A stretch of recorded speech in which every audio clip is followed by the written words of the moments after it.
एक गांव में सुनैना नाम की एक लड़की रहती थी। उसके माँ का बचपन में ही मौत हो गया था। उसके बाद उसके पापा ने एक दूसरी शादी कर लिया। उसके बाद से सुनैना अपनी सौतेली माँ नीतू देवी और उनकी बेटी कोमल के साथ एक घर में ही रहती थी।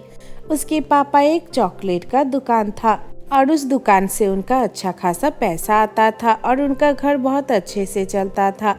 लेकिन सुनैना के सौतेली माँ उसके साथ अच्छे से नहीं रहती थी और वो दोनों सौतेली माँ बेटी पूरा दिन सुनैना को परेशान करती रहती थी। एक दिन सुनैना अपने कमरे में पढ़ाई कर रही थी, तब उसकी सौतेली माँ उसके पास गई और जाके उससे कही, क्या होगा इतना पढ़ाई करके? इससे अच्छा तू अपने पापा के साथ दुकान में काम कर, उनका कुछ पैसा बच जाएगा। वैसे भी तू तो बस हमारा पैसा ही बर्बाद करती रहती है। लेकिन माँ, मुझे पढ़ाई करके अच्छी नौकरी करनी है और बहुत सारे पैसे कमा के आप लोगों को खुश रखना है। हाँ ठीक है, हमें पता है तू हमारे बारे में कितना सोचती है। कल से तू अपने पापा के साथ दुकान में काम करना, फिर उनका भी कुछ पैसा बच जाएगा।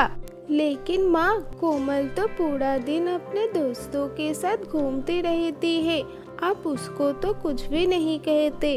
क्या तू मेरी बेटी के साथ बड़ी करना चाहती है? तेरी हिम्मत कैसे हुई? कल से ही तू दुकान में काम करेगी, नहीं तो मुझसे बुरा कोई भी नहीं होगा। ये कह के उसकी सौतेली माँ ने उसको जोर से थप्पड़ मार दिया और वहाँ से चली गई। अगले दिन से अपने माँ के डर से अगले दिन से ही वो अपने पापा के साथ उनके दुकान में जाके चॉकलेट बेचने लगी। कुछ दिनों में ही उसको चॉकलेट के बारे में सब कुछ पता चल गया। सुनैना के काम करने से उसके पापा का बिजनेस और भी अच्छा हो रहा था। ऐसे ही एक दिन रात को सब सुनैना और उसके घर वाले जब सो रहे थे, तब एक आदमी भागते हुए उनके घर पे आया। तब सुनैना और उसके पापा घर के बाहर आए। उनको देख के वो आदमी उनसे कहा, आप लोग अभी मेरे साथ चलिए, उधर बहुत बड़ा मुसीबत आ गया है, आप लोग जल्दी चलिए। लेकिन आप ऐसे क्यों कह रही है? ऐसा क्या हुआ है? हमें कहाँ जाना पड़ेगा अभी इतनी रात को? आपके दुकान में आग लग गया है, आपका पूरा दुकान जल के राख हो गया, अभी आप चलिए हमारे साथ। उस आदमी की बात सुन के सुनैना और उसके पापा भागते हुए उनकी दुकान के पास गए। वहां जाके उन्होंने देखा उसकी पूरा दुकान आग से जल गया है और लोग पानी से वो आग बुझाने की कोशिश कर रहे हैं। ये देख के सुनैना और उसके पापा भागते हुए अपने दुकान के अंदर गए और वहां जाके देखा उनके दुकान में रखे हुए सारे चॉकलेट जल के राख हो गए हैं।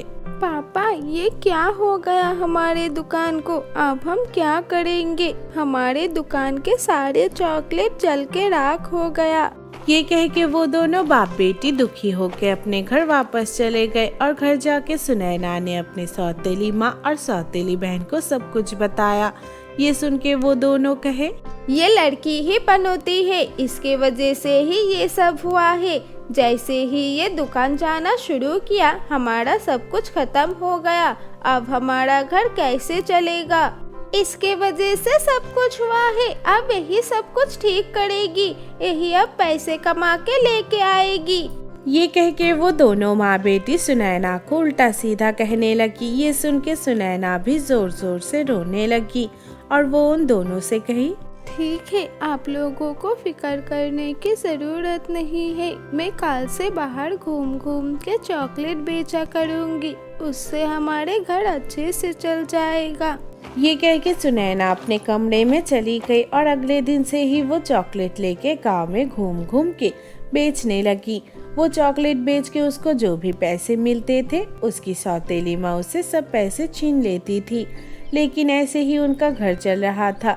ऐसे ही एक दिन सुनैना अपने गांव में ही चॉकलेट बेच रही थी। तब उसकी सौतेली बहन और उसके सहेलियां सुनैना को देख लिया। सुनैना को चॉकलेट बेचते हुए देख के कोमल अपने सहेलियों से कही, वो देख, मेरी सौतेली बहन वहाँ चॉकलेट बेच रही है। चल आज जाके उसके मजे लेते हैं। आज मैं उसको घर पे मार खिला के ही रहूंगी। ये कह के कोमल और उसकी सहेलियां सुनैना के पास चली गई। वहां जाके कोमल सुनैना से कही, क्या हुआ? तब से देख रही हूँ तू यहाँ पे ही खड़ी हुई है। ऐसे काम करने से पैसे कमाएगी तू? कोमल इससे कह के हमारे लिए भी चॉकलेट ले, हमें भी चॉकलेट खाने का मन कर रहा है। ये सुन के कोमल सुनैना से कही, सुनाई नहीं दिया मेरे सहेलियाँ क्या कह रही है? चल उनको आप जल्दी से एक एक चॉकलेट दे के यहाँ से चली जा। लेकिन ये सब चॉकलेट बेचने के लिए है, अगर मैं ये तुम लोगों को दे दिया तो माँ मुझे डांटेगी। ये सुन के कोमल ने सुनैना को एक थप्पड़ मार दिया और उसके सहेलियां भी सुनैना के ऊपर हंसने लगी। चॉकलेट दे दे तू इनको, मैं माँ को कह दूंगी कि हमने चॉकलेट खाया है। कोमल की बातों पे भरोसा करके सुनैना ने वो चॉकलेट कोमल को दे दिया और अपने घर वापस चली गई। घर जाके उसकी सौतेली माँ उससे पैसों के हिसाब मांगने लगी।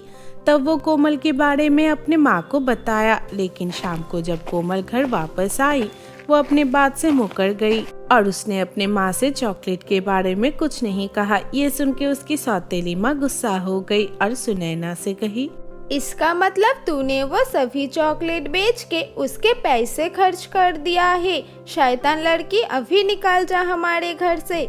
ये कह के उसकी सौतेली माँ कोमल ने सुनैना को मार मार के घर से भगा दिया। सुनैना रोते हुए घर से बाहर चली गई। घर से बाहर निकल के वो एक नदी के किनारे बैठ के रोने लगी। बहुत देर तक वो रोती रही।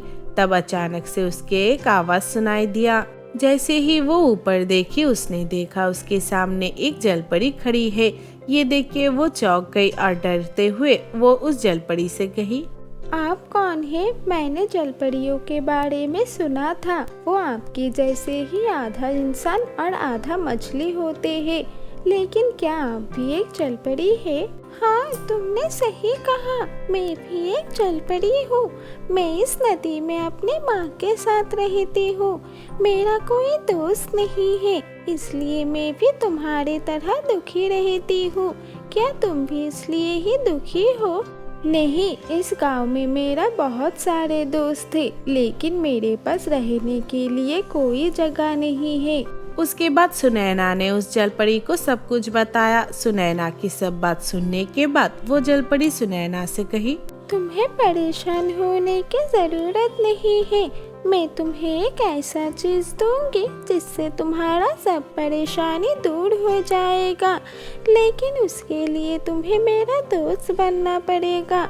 आप बहुत ही अच्छी है, अगर आप मुझे कुछ नहीं देंगे तो भी मैं आपके दोस्त बनने के लिए तैयार हूँ। ठीक है, आज से फिर हम दोस्त हैं। और अभी देखो मैं तुम्हारे लिए क्या करती हूँ।